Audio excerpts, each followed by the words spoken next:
Looking picture perfect, baby. High price, but I'm worth it, baby. Can't play with you, I've been busy working, baby. Getting faded in a European swerving act. Look, describe Biggie groundbreaking what the word is. Hit the stage, ass shaking like I'm nervous. When in New York, I be poking around on medicine. This ain't no accident, I'm killing them on purpose. Gigi, why did she just ever do it, baby? Ride with me. Fly living, ain't nothing to it, and my waist slim. Ass fat, you gotta have it, get my...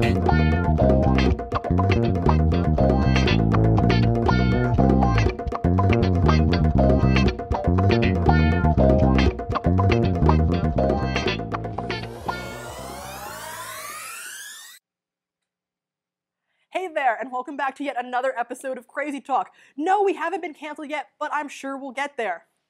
So, according to Susanna Mushat Jones, the oldest woman in the world at 119 years old, the key to a long life is bacon, eggs, and grits. Take that, PETA.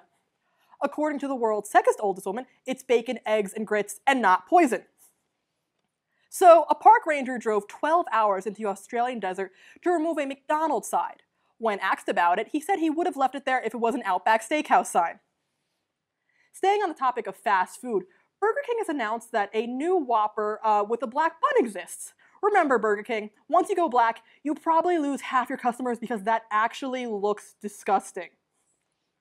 China built a glass bridge as long as 3 football fields and 600 feet off the ground in one of their national parks. The worst part about this is that everyone looking up at you from the ground can see that you yourself. Now, it's very obvious that if you watch Crazy Talk, you clearly enjoy high-quality television. So you all must like TLC. Well, do I have good news for you? TLC is coming out with another award-winning show, The Man with No Penis. But wait, there's more. Or is there? I guess after 125 kids and counting, TLC needed someone who literally could not procreate. Other titles that were considered for the show included Ha Ha, Look at You, and Is It In Yet? Based on a true story. So, we've got a very special treat for you guys today. We're bringing back the age-old segment, That Ain't Cute, starring one of our very lovely directors, Talia Reister.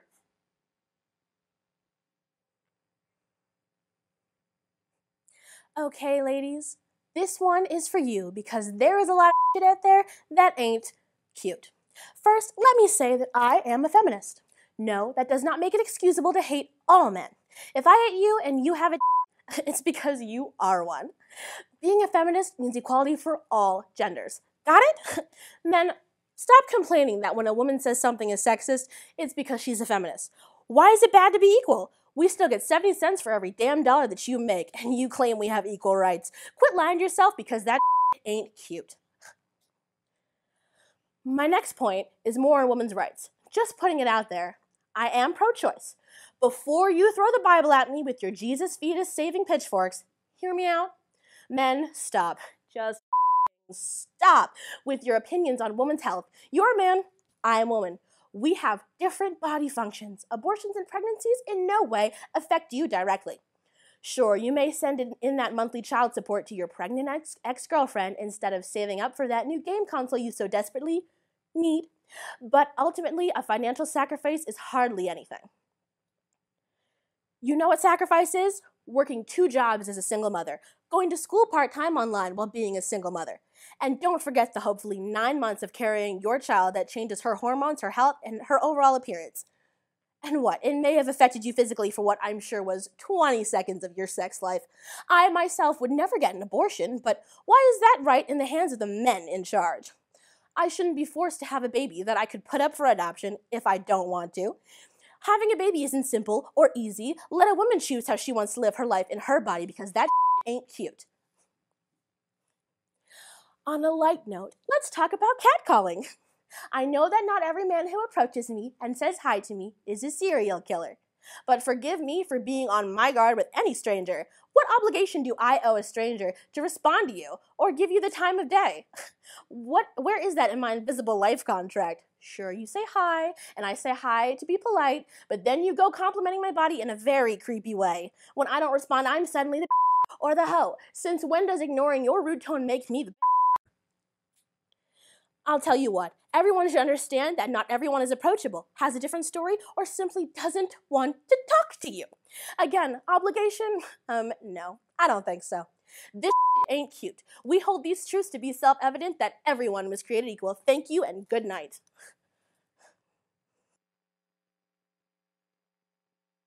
So today on Crazy Talk, we have the Electronic Sports Club here for an interview. It's going to be a great show. Stay tuned, and Crazy Talk will be right back.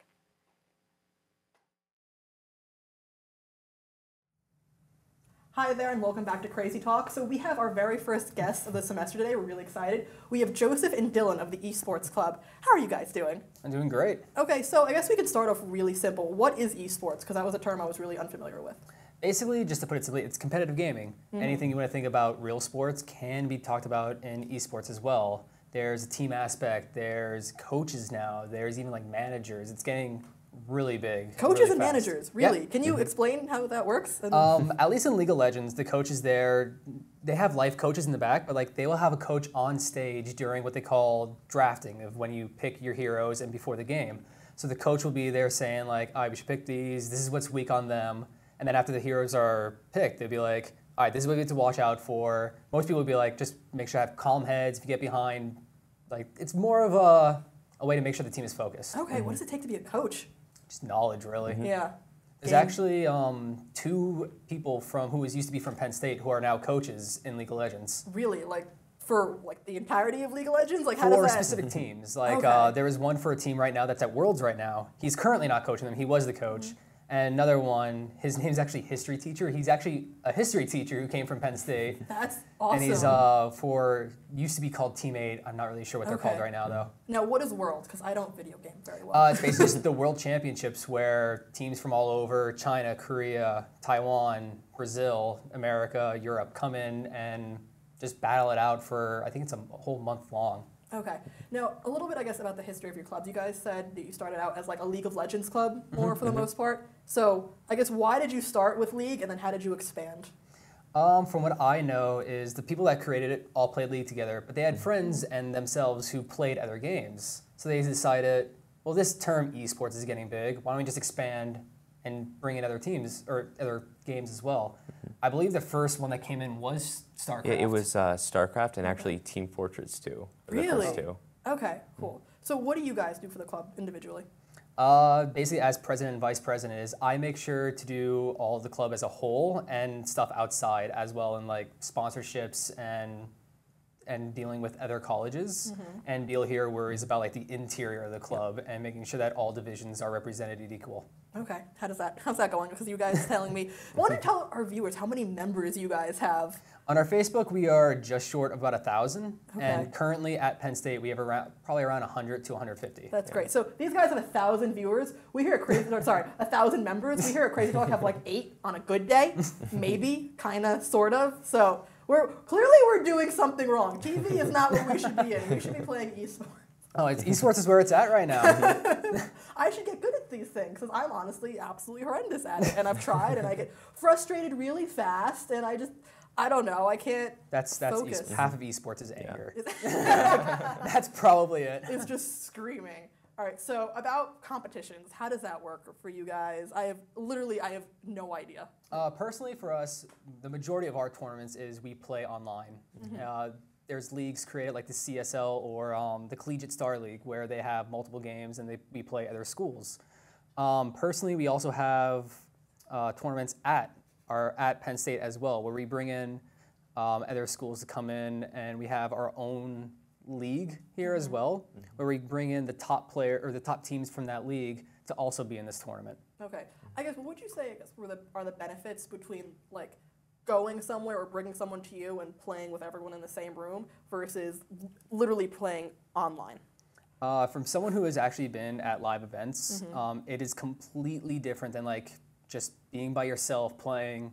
It's all right. It's good. You make a good play.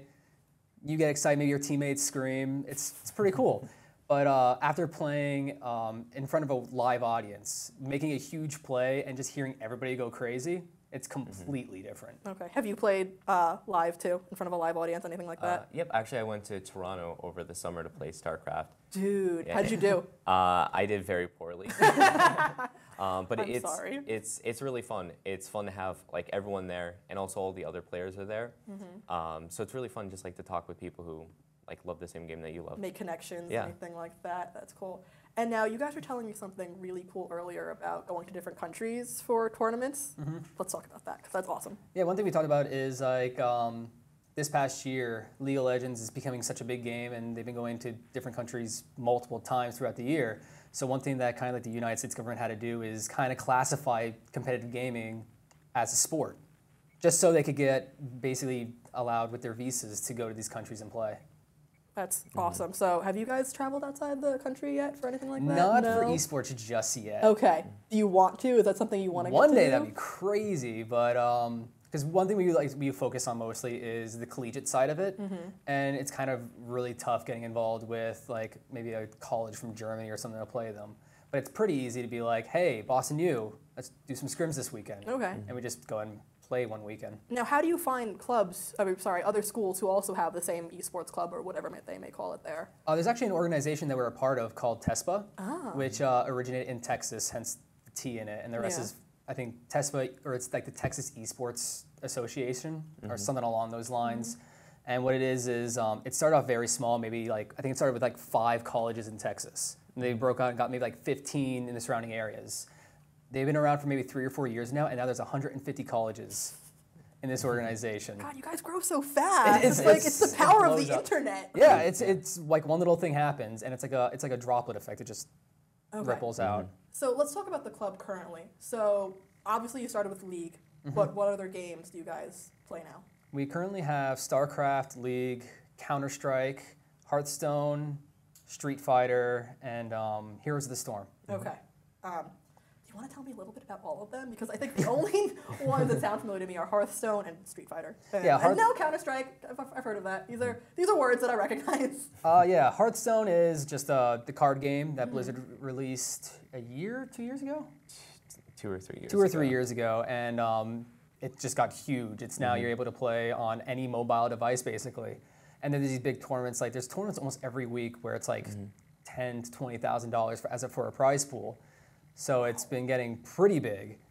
And there's actually a collegiate tournament going on right now where I think, what's the cash prize? Do you know of it?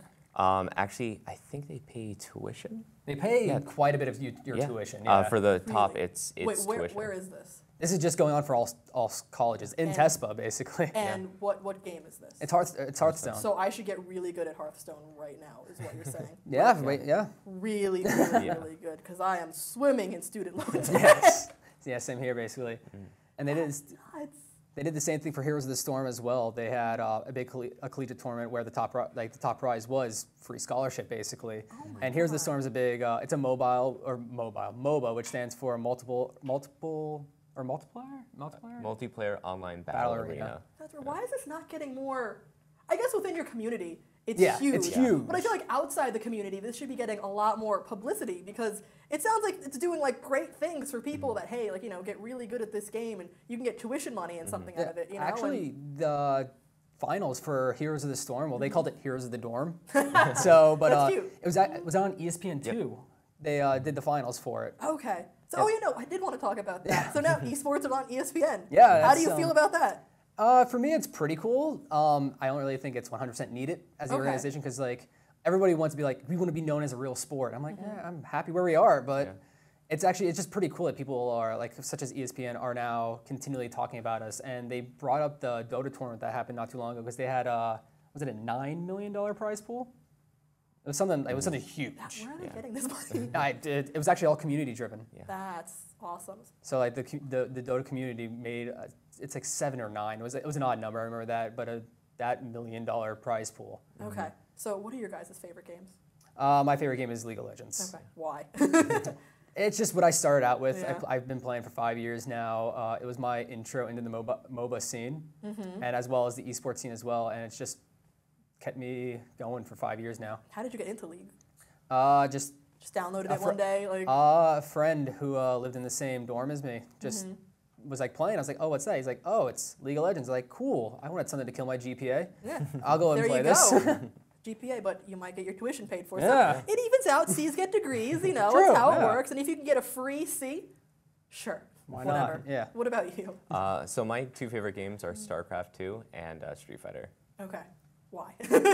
Well, I got into Starcraft because of its esports scene. So it's a really, really interesting spectator sport because it's such a hard game to play. And actually just seeing the players, because you have to, basically it's like playing chess, except you can't see the other players' pieces and everything is moving in real time. I'm trying to put that in my head and I can't. And you said StarCraft 2, right? Not Yes. StarCraft? Yeah, StarCraft 2. What's the difference? It's the sequel to StarCraft. Okay, so basically. was StarCraft just not as good? No, it was actually one of the first really big esports. Really? And it was really, really, really big in Korea. Okay. Yeah, Cool. it was kind of their national sport. Wait, really? Yeah. Probably, yeah. That's fascinating. Go Korea. And what did you say the second one was? Street Fighter. Street Fighter. Okay. Yeah. Street Fighter, I'm familiar with. Yeah. I have played Street Fighter. I'm a queen button masher. I'm great at that. Oh, same. That's all I can do. That's like I've beaten people just smashing whatever it happened. But why do you like Street Fighter? I really like it kind of for the same reason as StarCraft. Okay. Is I really like the 1v1 games. I like just being able to sit down with someone on completely equal grounds and just like seeing who has like the most skill in the game. That's pretty sweet. That's cool. So now your website. How's that going? It's we're pretty big. Our webmaster did a really well job of getting our name out there. Because I know if you search like Penn State eSports Club, we're like the first like 3 things to come up. Yeah. And I believe it was at least when we first created the site. But if you even search like Ohio State eSports Club, we were the first one to come up. It's Really? like I don't know how, but. That's pretty sweet. So how are you guys getting your name out there then? If you have so many members, you must have a really good PR person or something like that. Like we have a Twitter account as well. I think it's PSU E Sports for Penn State University Park eSports. And yeah, we just tweet out like, hey, we're doing a tournament this weekend. We'll send our Twitch URL out there. Like, come and watch us. We have casters ready. We'll have the broadcast going. We recently had a Hearthstone tournament not too long ago where we also broadcasted it. That's so, but like what I'm saying is like, how are people knowing about this? Because like you need to tell people about your Twitter before they find your Twitter. It's all word of mouth. So someone finds the club that plays League of Legends, and then they go online and they're like, oh, I want to play with people from the club. And all their other friends are like, hey, come play with us. And they're like, oh, no, I'm playing with the Penn State Esports Club. You guys should come play with us. And it's kind of like a ripple effect. Oh, yeah. That's pretty awesome. And people love when like we ever face different schools because I remember for one Heroes of the Storm game I got to cast, it was Penn State versus Indiana, and we kind of showcased it as like we showcased it as like this is the Big Ten rivalry right now, Penn State Indiana, who's gonna win, and we had like 400 people watching. That's great. Oh my God, that's like I didn't realize how big you guys were. Oh, it's shocking when I was, because I was like, oh wow, we have 50 people watching. That's crazy. So I casted one game, came back, I was like, oh wow, that was a great game. Did a little bit of analysis, and then I looked up, I was like, we have 200 people watching. Wow. Okay. Casted another game, came back. It's 400 now. I was like, where's these people coming from? These people like us. Yeah. I guess Reddit helps out. If you just make one post, people just storm right in. Yeah. I guess what school can you say has been your biggest competition so far? I think from what I heard, one of the greatest schools in esports is like UC Berkeley. Really? They're the people who won, I believe they won the Heroes of the Dorm tournament. So, of course, they have 5 people on their team who went there right now who got free tuition because of it. So, and as far as I know, they are like the big esports people. That's pretty sweet. Should we call it the worst? Is that a thing we should do if you guys have anyone you've completely obliterated? Oh, it would be bad. I don't know. Our Heroes of the Storm team is getting actually pretty good. They might be able to at least compete with them now. Okay. Well, thank you guys so very much for being on the show. Thanks for having us. Can you just say your website URL just so our viewers I can see it? believe it's PSU Esports. Okay. I think .com. It's either that or PSUP Esports. Okay, we'll figure it out. It'll be a lower If you search search. PSU Esports in Google, it should come up. Yeah, because you guys are just so popular and amazing, and we need to get these 1,000 members. But really, thank you guys so much for coming on the show. You're awesome. Clearly, I need to learn how to play Hearthstone so I can make some money in my life, because this is where my life is going. I've been doing it wrong all this time. But again, thank you so very much, and Crazy Talk will be right back. And welcome to Letters from Seamus. Today, we're going to start with the first letter. Dear Seamus, how are your AA meetings going? They're going well, thank you very much. Things are alright over here, but they could be better. My parents are constantly fighting, and it makes me scared that they'll get to divorce. They only stop yelling at each other when I come into the room. What should I do? Jeffrey, age 10. Well, Jeffrey, my advice to you, young'un, is to stop being so goddamned annoying. They're probably yelling at you on account that they stop yelling when you're in the room. So my advice to you is stop being such a little wanker all the time. Next letter we have from Dear Seamus from Dalton, age 11. Last month I started middle school and things haven't been going according to plan. The school is so big and I haven't made very many friends so far. Everyone always picking on me for wearing me brother's hand-me-downs. I asked my parents for new clothes, but they said we can't afford them. What should I do, Seamus? Well, Dalton, first of all, lad, what kind of fucking name is Dalton? I mean, my God, what are your parents thinking? Was Dalton too classy? I mean, what's the deal here? Look, kid, my advice to you would be to get a part-time job bussing tables or babysitting until you've got to the required $360 for a legal name change and become a Chris or an Andy or whatever you want. Just please, anything but Dalton. Thanks for writing, though. Next we have Dear Seamus. Thanks for your letter last week with all the ethnic jokes. They really cheered me up. But this week I've had to deal with my boyfriend breaking up with me. And what's worse is that he's hooked up with my best friend. How should I deal with this situation? Emma, age 13. Well, Emma, if I were you, I'd waste no time in bringing him down a few pegs. Since he can't seem to keep his trouser snake at bay, you should make an online account under the name Susie and make them fall in love. You'll chase her all the way to America on a one-way ticket. Then sit back, enjoy a shamrock shake, and do the best for her. Well, everyone, that's all we have time for today. Thanks for joining me on Letters to... Oh, you bloody tosser. What the hell? You wouldn't know your ass from a hole in the ground. Who do you think you are, boy? What is this? Who the fuck is this man? What? I can't work here anymore. I quit. That's the end of that. I'm done.